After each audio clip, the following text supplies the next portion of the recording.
Hello and good morning. I'm Nelson, and this is Infinite Roleplay. Welcome back to another little episode, I guess, of my Saturday morning RPG vlog. Saturday morning DVD, no, D&D RPG.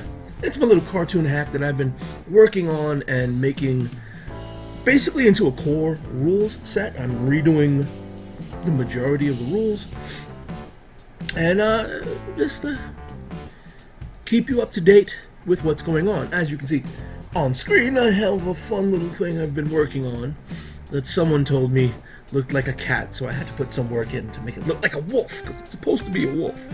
This is one of the enemies, the boss battle enemies for one of the adventures that will be included in the core rule book. The enemies that I'm designing are built to be comboed off of each other. So singularly, they may be a nice fight. You can downplay them as the GM if you want to keep the cartooniness of it all up. But if you have a group that's interested in more, in-depth and difficult combat, the enemies are built to combo off of each other. They work together, they buff each other, and it's all about teamwork. Much like how a group of players, playing heroes in any RPG should be about teamwork. So that's on screen Megabolt and his huge giant wolf Fuzzy. They're all statted out. I only have the artwork to work out on that adventure. The Frost Goblin King was the adventure that I ran for the first set of alpha tests. I have some tweaks to do there, but I restatted the creatures in the Frost Goblin King's adventure, and I have, some specific dialogue options and maps I need to do, but that's it for that. Now to the fun part. The thing I want to talk about most is I've been working on the, map. Forgot to show you the map. This is the map of the region that's going to be the region of focus for now within the world of Gemini. So speaking about the Frost Goblin King, that's the Frost Goblin King's Kingdom, which is just north of Fiskton. That little bridge with those eyes underneath it, all part of the first adventure, as is the Wolfwood. So let's get that off screen. We don't need to worry about that, right? Aha! What I want to talk about. Spells and magic. This is the work in progress document. That's why it's titled WIP.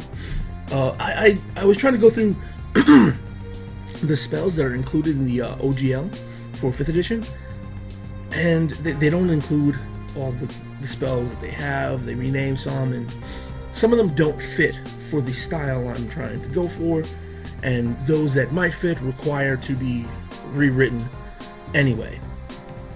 So I eventually decided to work on the entire magic system, and I've been up all morning. I woke up 5 o'clock this morning trying to figure out what I wanted to do with it. It's now 9:30 for the past 4 hours I've been working on this thing. So there's 13 types of damage within Dungeons and Dragons. Now, damage, it's referred to, there's stuff that happens, damage resistances, damage immunities. I want to play with that more, because in cartoons, whether they're normal childlike cartoons or hardcore anime action gory whatevers, there's always a theme behind it. Anyone that casts magic usually has a theme behind them, and it's really hard to get that thematic caster in Dungeons and Dragons, since many of the spell lists have overlapping spells that do the exact same thing. So I was wondering about structure. Then there's the Vancian magic system, which I personally am not a fan of, so I'm getting rid of that and implementing mana. But don't worry, all the numbers are going to be kept very low to keep the math really simple. And this is just an idea of the spell schools. I'm taking out evocation, conjuration, and having different spell schools that can have a more thematic effect. So I've got 17 spells there, spell ideas. This is really early.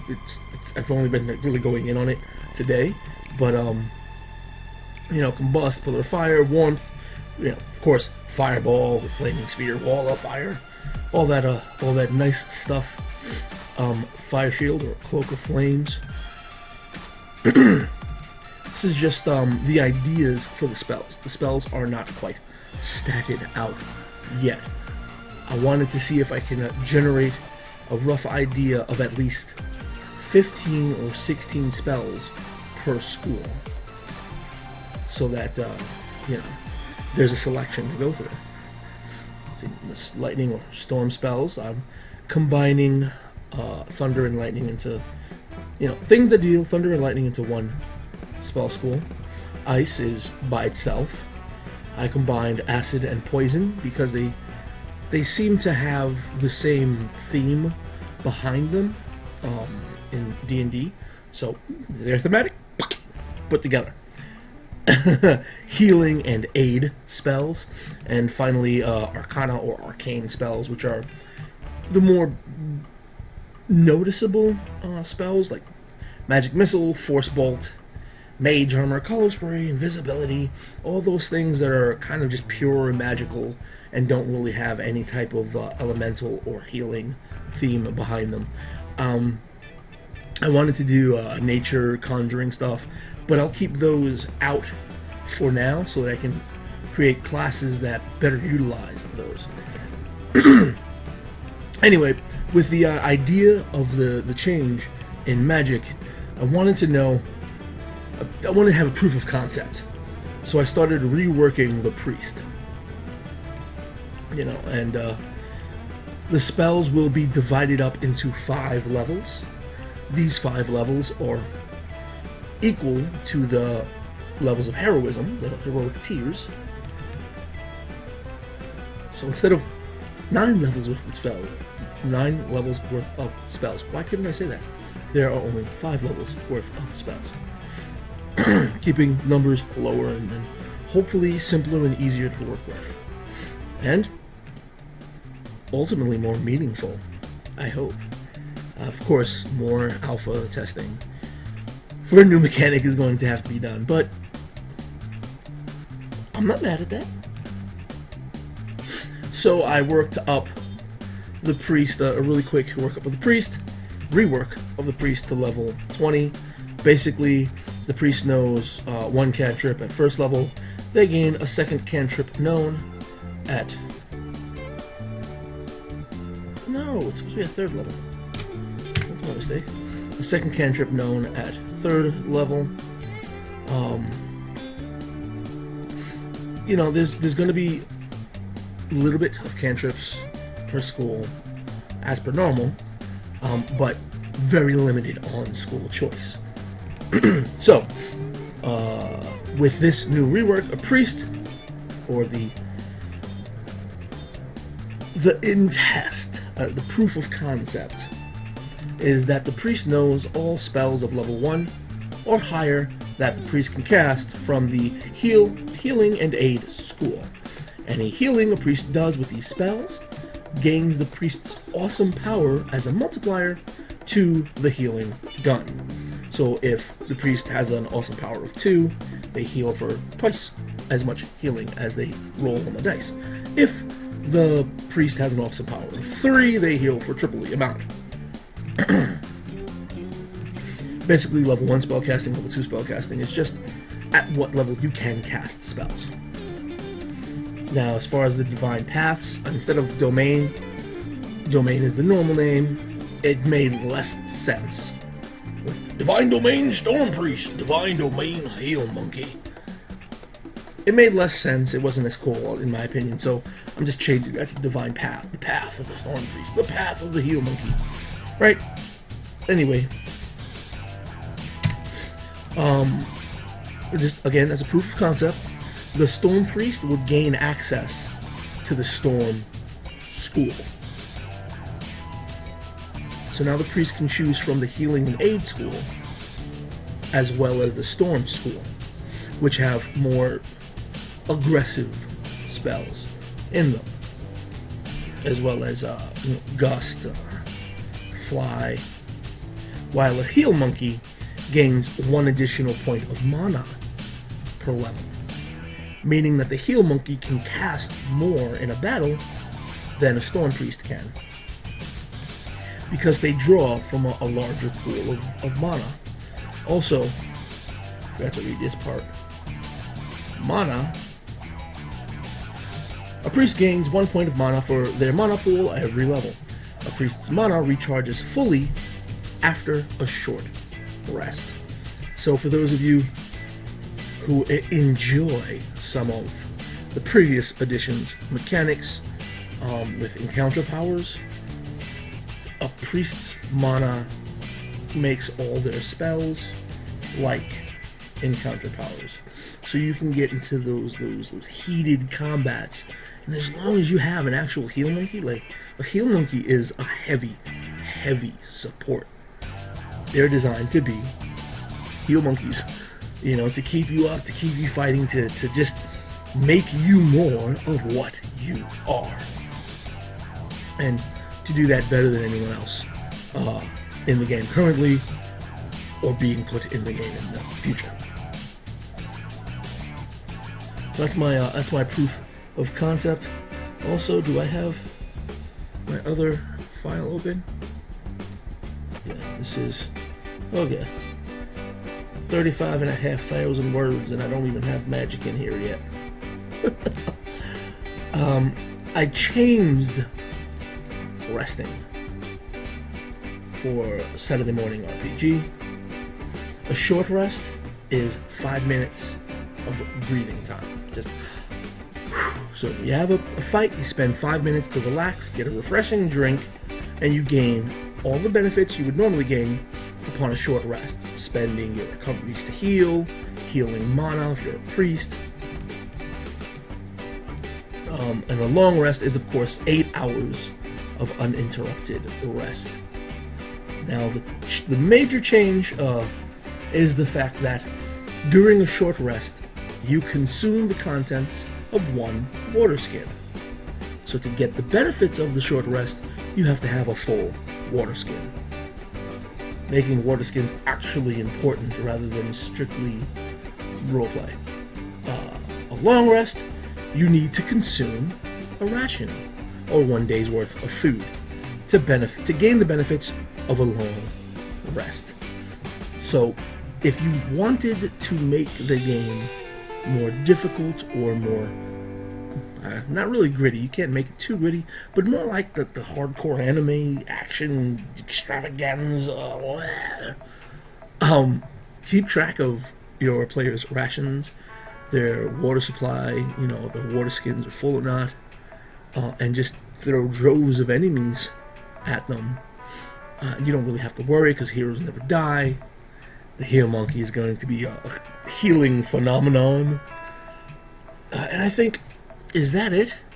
I discussed the minions in combat last video, didn't I?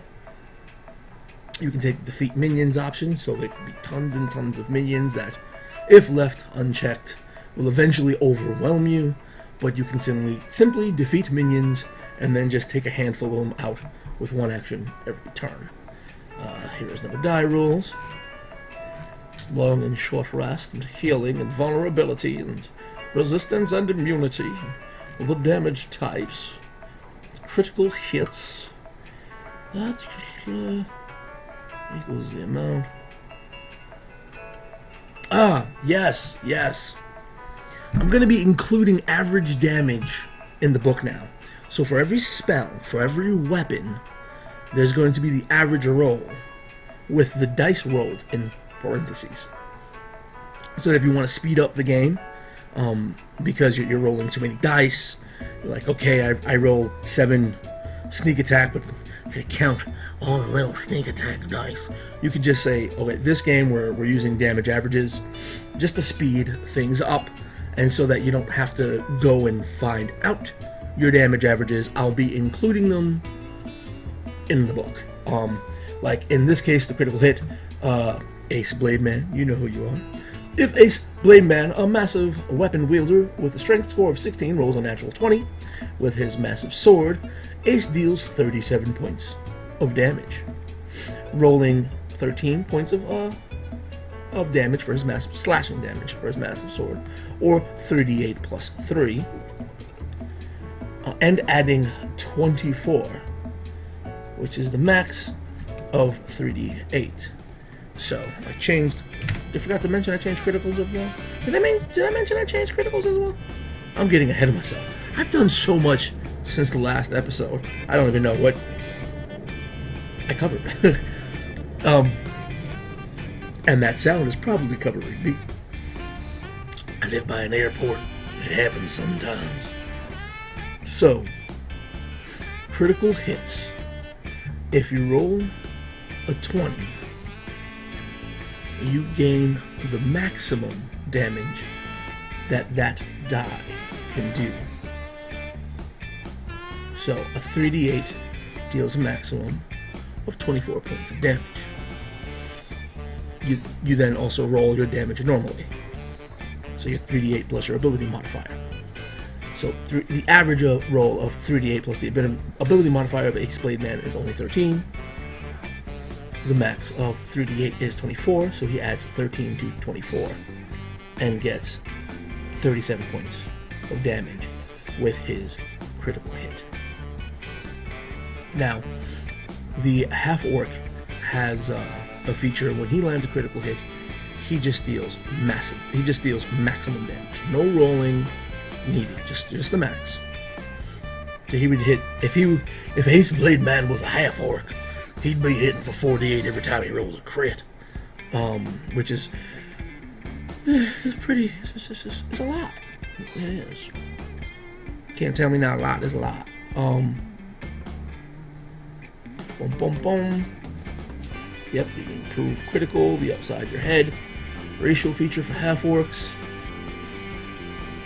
Oh man, have I done a lot of stuff? I'm gonna have to go through and do one video just all the rules, or one video series covering step by step all the rules. Thing is, it's still in such development. This is coming up on the 2nd month of work, and I feel I'm almost done with the core rules and almost ready for straight up beta testing, like long-term beta. But being that it's still the alpha, I'm still writing a lot of the core rules into the book. Every time I make a core change, there's, of course, cascading changes that accompany that. So, I'm doing magic now. I'm changing up the core rules for magic. I'm then going to have to go back and change the priest and the spell thief and all the other magic classes that I was working on to make sure they're all in line with the new rules. Also, I'll probably be adding in, let's see, I have a ton of stuff on the knight and the performer. So do I add the knight and the performer? Or do I throw the wizard in there somewhere? The educated mage. Anyway, I could go on a rant for forever. You ladies and gents know about ganging up and climbing on giant creatures already, don't you? The wrestling moves I put in this sucker. By the way, the first wrestling troll, I can't wait to see if players pick a fight and want to fight a wrestling an MMA troll. That's gonna be a blast to do. So many things, man. I've got 99 pages here alone. 7 pages in the... Yeah. You'll see. I gets to making the book, making it look all pretty. I'll show you. You'll see. Till then, my name is Nelson. This an internet bin. This mini bin. I'm speaking a little language right here. This a minimin bin badim bam bim. That's what happens when you wake up really early after going to sleep really late. You lose your language. So while I still have the power of coherent speech, my name is Nelson. This has been Infinite Roleplay and the Saturday Morning RPG, Saturday Morning D&D blog. Bye.